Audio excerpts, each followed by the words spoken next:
You want it? We have it. The hottest mortgage and real estate strategy broadcast in the nation. A Smarter Way Home with your host, Danielle Boote and Victor Bals.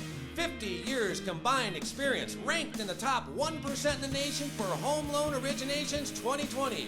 Promise to expand your knowledge, utilizing creative mortgage financing and home buying strategies. Build a bridge for a better quality of life. Get your brain cells firing for a smarter way home. And welcome to another episode of A Smarter Way Home. My name is Victor Bals. I am your host. Mrs. Danielle Boote, my co-host, is on vacation this week. So we have Mrs. Jennifer Coppola from USA Mortgage here with us today. We worked together for a long time, and we are going to discuss the rules of engagement with guidelines of amazement from Mrs. Jennifer Coppola. Welcome aboard. Thanks. Great to be here again. Yeah. So the market is shifting out there. The whole real estate, the mortgage market, we're getting a lot of phone calls, a lot of inquiries, and everybody's asking us for the crystal ball out there. What are some of the elements of this market that we are discussing with our clients and our realtor partners? Oh, interest rates for sure. Interest rates have been climbing. We've got inflation out there. We've got the war out there. We've got supply chain issues out there. We've got inventory problems out there. Gas prices. Food prices. Out there. Affordable housing that's out a big there. one. You know, it's kind of crazy. So let's just dial into interest rates right now, because it is a very volatile market out there. And interest rates have been climbing since, about January? Yeah, they did. You know, so back in January, we were on a 30-year fix. We were probably, 3%, 3.25%? What are we seeing out there today, Jen? Oh, we're at 6. Yeah, it's kind of crazy out there. Yeah, we've moved quick. Yeah, so, and I was running some just preliminary numbers, but, the average $300,000 mortgage, just in 6 months, the affordability, that payment's costing about $500 more a month. Yeah, that's huge. That took a lot of people with their qualification and changed them drastically. Yeah, so now do you think that is why we're not seeing as many multiple offers on homes out there? Is that an element? Well, I think that's definitely part of it. I think everybody's a little scared as well. I think they're all wondering, where's the crystal ball? What's happening? Where are we going? Yeah. Where's their livelihood? Where's their safety and security? And not to mention the interest rates going up. We have inflation at 8.5% right now. So they're getting squeezed on what their dollars can buy, filling up that gas tank. I never seen $100 filling up a gas tank. It's a little scary. It's kind of funny because I was driving to work today and I said, "Oh my God, gas prices are dropping. They're down to $5.16 a gallon."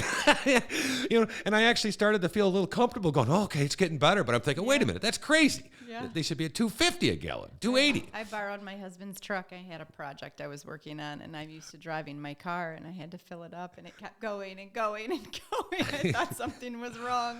Yeah, so that's kind of crazy. So the dollars are not going where they used to be. And myself, I'm a little concerned about the volatility of the market. And I actually, talking to against my financial planner's will and advice, I moved 90% of my investments into cash.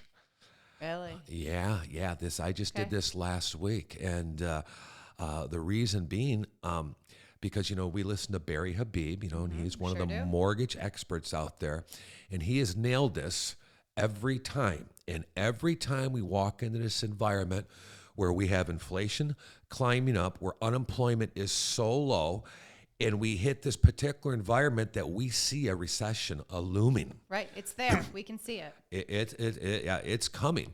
And every time in history, 100% of the time, the S&P loses about 30 to 40% of its value every time. And I was debating this with my financial planner. He says, "Oh, you got to stay in for the long haul. Stay in for the long haul."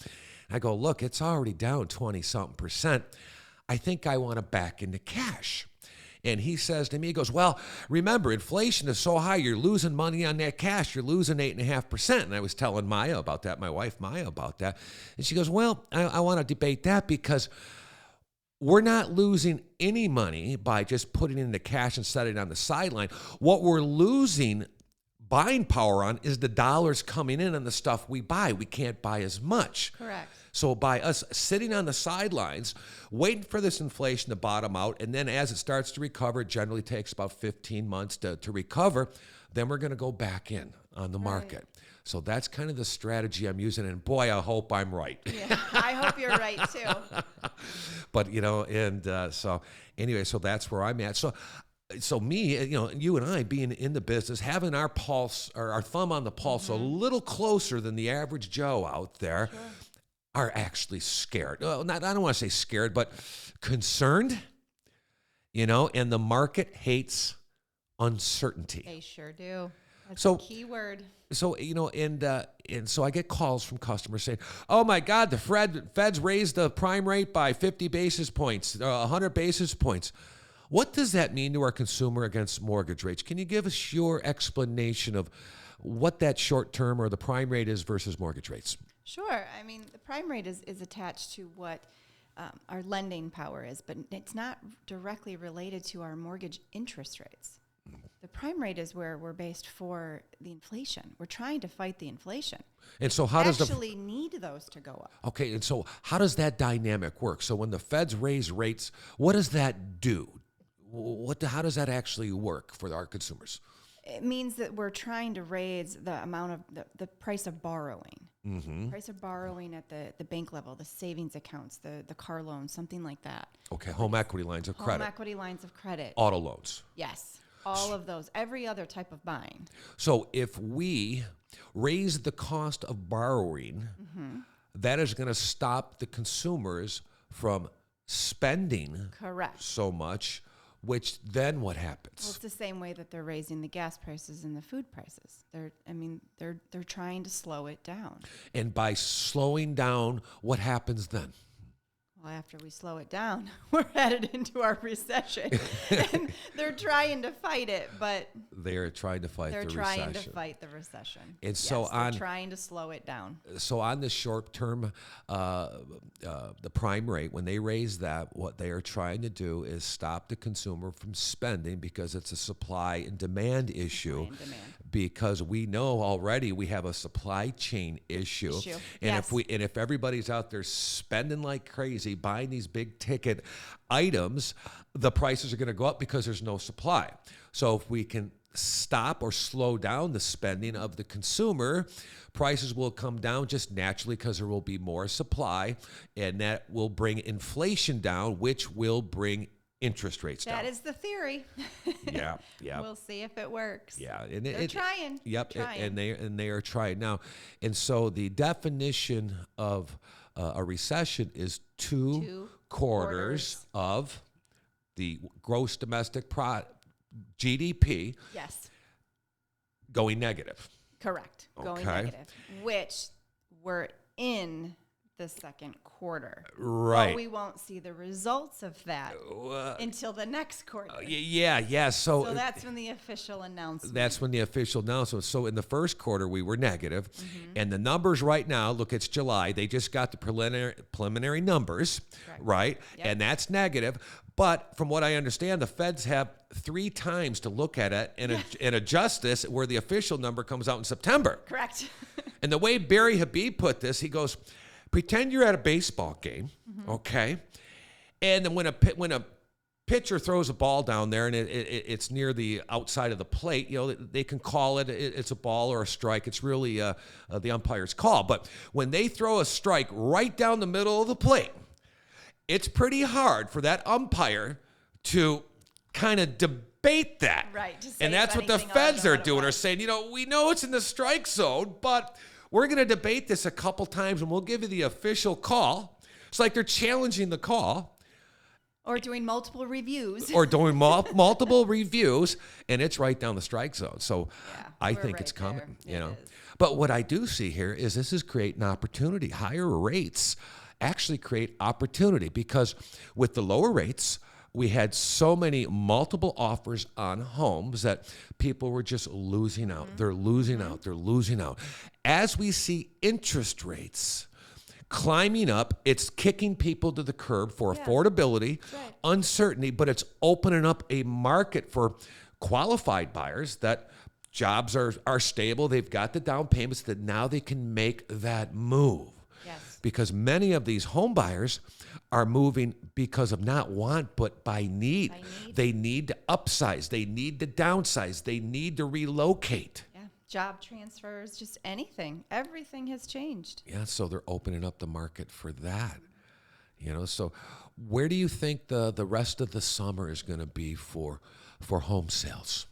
I think we're going to see basically where we're at right now. I think it's going to kind of just settle down a little bit. I don't think we're going to see any major shifts one way or the other, buyer's market, seller's market, but I do think that we're going to see it settle down.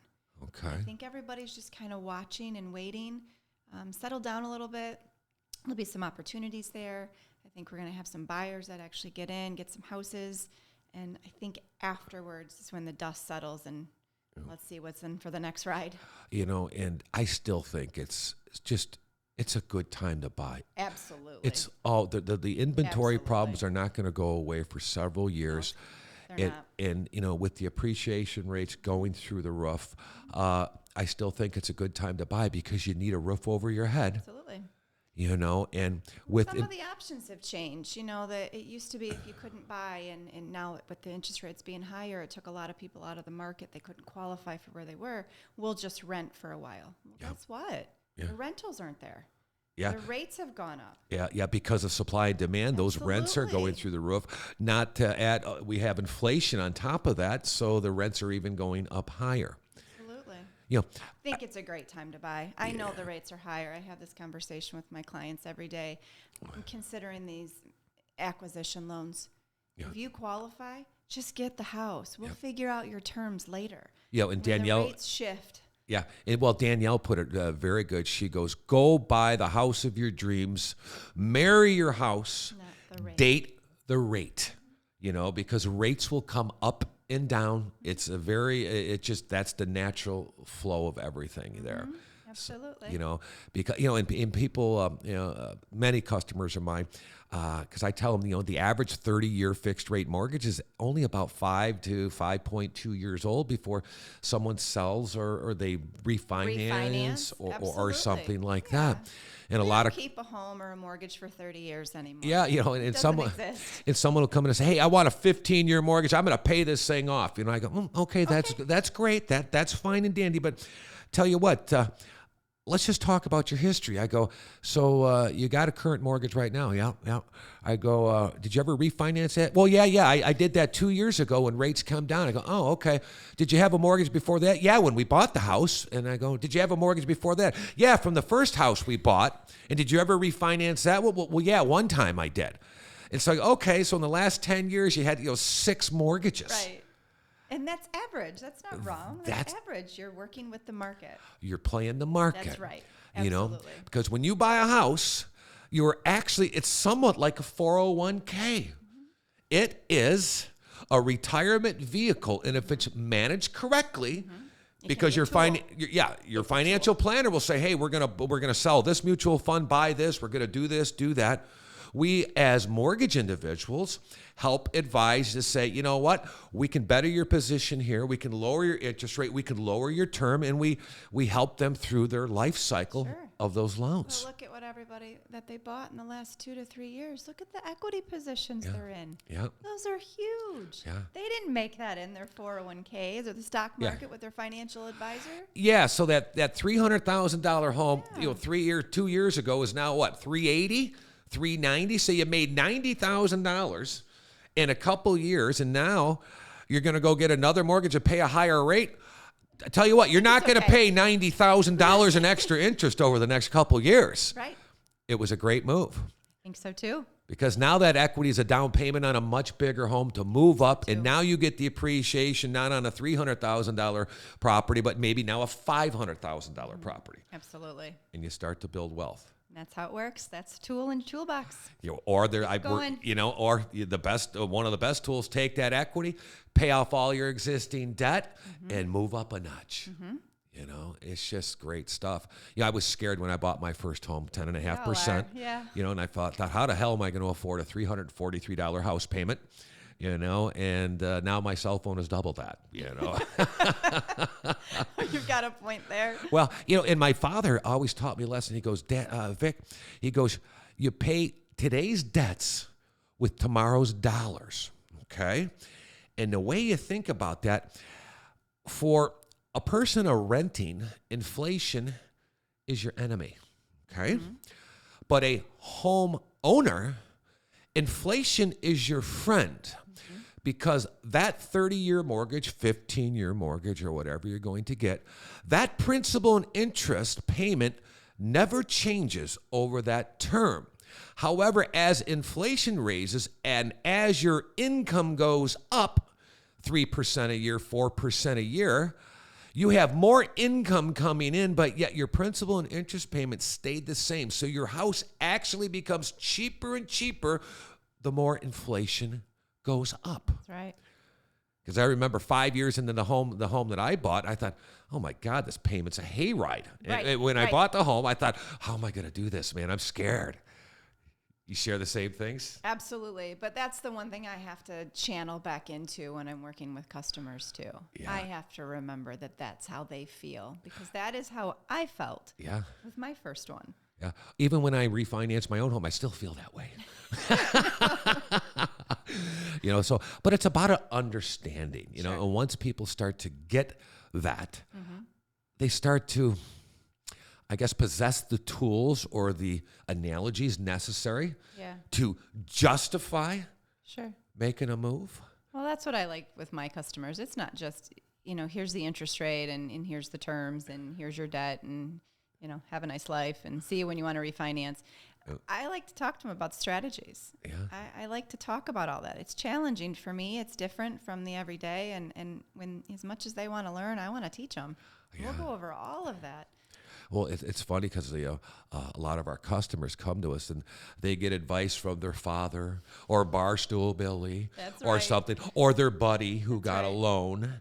My buddy got this rate. Well, people don't understand there is 40 variables that go into giving an interest rate.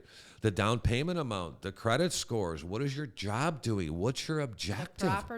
The property type, where it's at. Right. You know. Yeah, there's a lot of variables. You're right. You know, but sitting down and but it starts the conversation. Yeah, it does start the conversation. But it also gets the brain cells fired, and it gets the light. And I love when a customer has that aha moment, say, oh, now I'm starting to understand it. I'm starting to get it. And now they become a team player. We're only the quarterbacks, right? We're telling them what play we're going to play, or here's the plays we can play, but they're the ones that have to run with the ball. We just got to teach them how to do that. It is ultimately theirs, completely 100% theirs. Okay. We're just there to guide them. What are your customers, what are the conversations you're having with your people right now who are on the fence? Are you having these conversations? Yes, absolutely. Right now, the biggest conversation is, you know, their barber or their coworker is, it's going to crash. You should wait. Yeah. And it's not crashing. Now, we're not crashing. Do you think people actually use the market's going to crash because Barstool Billy and my parents said it's going to crash? They've seen it before. Yep. Do people use that to justify not learning and not make a move? Maybe. Or it's just, you know, complete fear. It just takes over. Yeah. And the uncertainty. Yeah. Well, I also tell people, I go, you know what? If you say can't, you sleep very good at night because there's no options, okay? But if you say how, you'll toss and turn all night and figure out how do I do this? How do I do this? Because you're going to try to think how. If you just say can't, you just give up. I can't do it. You fall asleep. If you say how, you're going to try to figure out a way how to do it. We're the how people. We take an individual's current situation, objectives, and figure out, and we create a recipe or several recipes to get them to meet their objective. Yeah. You know, which I find is... keeps me up at night. Yeah, but that's my best brainstorming time. Yeah. I got to tell you, when I'm trying to fall asleep, thinking about whatever I had during the day that I couldn't solve. I solve it. Yeah, yeah. Wake up in the morning and let's move. And that actually makes me feel very good. I go, does. wow. I had an appointment yesterday. Clients come in and should I buy first then sell, or do I have to sell first then buy? Oh, that's a good one. And of course there's nobody's taking a contingent of selling offers, so we had to structure a way on how we could shuffle everything around and put them in a position to buy first, then sell, and then take the equity and pay down the mortgage. And as they started to understand this, because you can't have this over a phone call. No, not this, at all. This was a Or face text. to yeah. Oh, goodness. Text. But this was a face-to-face meeting. We put it on the big screen. We rolled out these strategies, had them understand debt-to-income ratios, how we do this, where we get the money. And it was an awe moment, and their shoulders dropped. They said, oh, now we can do this. Now we get it. This puts us in the market, and of course, we'll put offer A in. Sure, Mr. Seller, we'll buy your home contingent on me selling, but if they say, nope, we're not taking contingent offers, we've got a plan B that we can come in and do.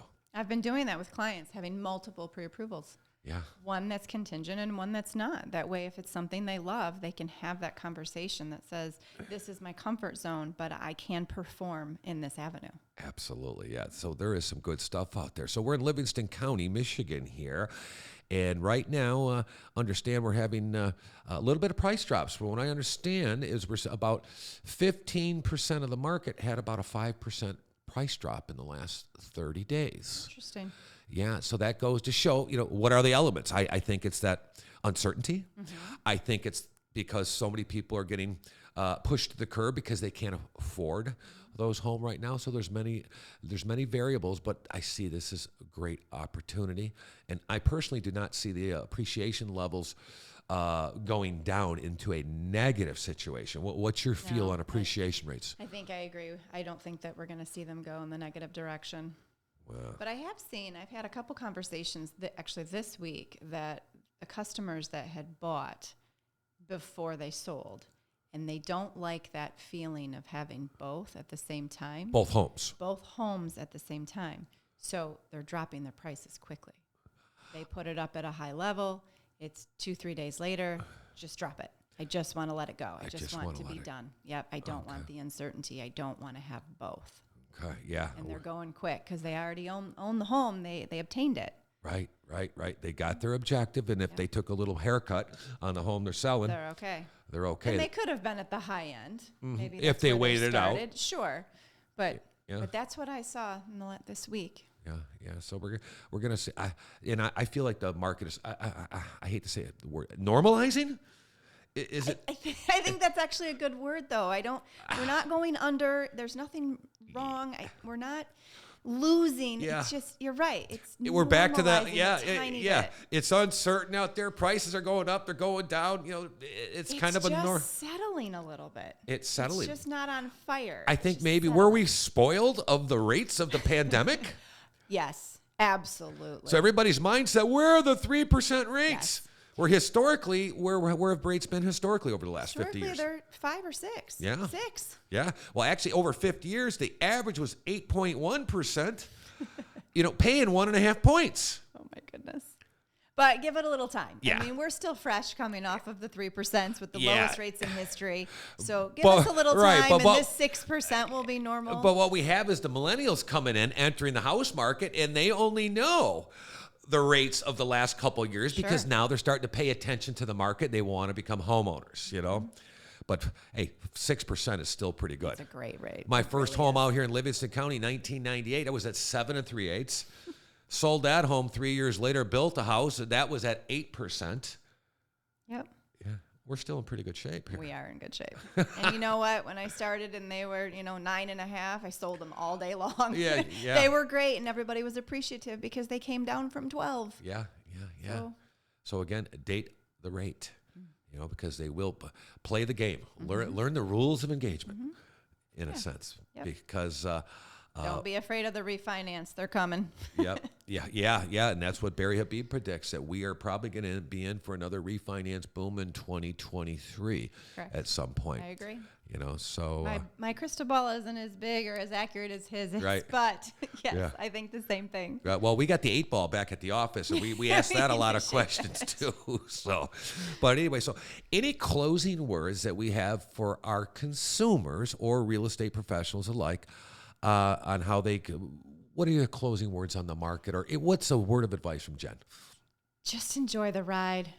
I know that it's crazy. I know that it's hard. I know that it feels that this is going on for a long time and it's uncertainty and it's scary.